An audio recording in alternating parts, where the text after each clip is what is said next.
મિત્રો, પ્રાચીન કાળથી ચાલી આવી રહેલા ભડલી વાક્ય મુજબ આવનારું ચોમાસું કેવું રહે એ અંગેનું અનુમાન ગુજરાતના ખેડૂતો વર્ષોથી લગાવતા હોય છે. તો આજના આ વિડીયોમાં માગસર મહિનાના સમીકરણ મુજબ આવનારું ચોમાસું કેવું રહે એ અંગેની વિસ્તૃત માહિતી અહીં મેળવશું, જે તમને ખૂબ જ ઉપયોગી થશે. માગસર મહિનો એટલે ઠંડીનો મહિનો.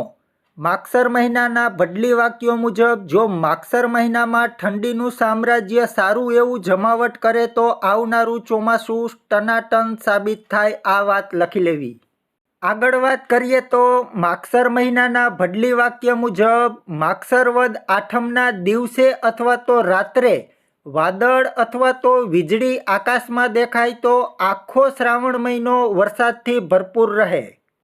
તો મિત્રો, એક બીજા માગસર મહિનાના વિધાન અંગેની વાત કરીએ તો માગસર મહિનાની અંધારી આઠમે જો વાદળ, વીજળી અથવા તો વરસાદ કે માવઠું થાય તો પણ શ્રાવણ વદ આઠમની આજુબાજુ વરસાદના સમીકરણો ઊભા થશે, આવો ઉલ્લેખ ભડલી વાક્યમાં જોવા મળી રહ્યો છે. મિત્રો, એક બીજી અગત્યની વાત કરીએ તો માગસર મહિનામાં સૂર્ય નક્ષત્ર જ્યેષ્ઠા તપે તો સારું ગણાય.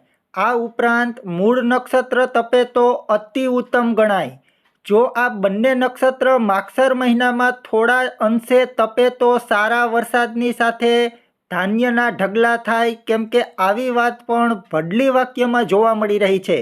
તો આવનારું ચોમાસું એટલે કે વર્ષ 2025નું ચોમાસું ભડલી વાક્યો મુજબ કેવું રહેશે એ અંગેના નિયમિત વિડીયો અમે વેધર ઓફ ગુજરાત ચેનલના માધ્યમથી આપતા રહેશું. તો મિત્રો, અમારી ચેનલ સાથે જોડાયેલા રહેજો. ખૂબ ખૂબ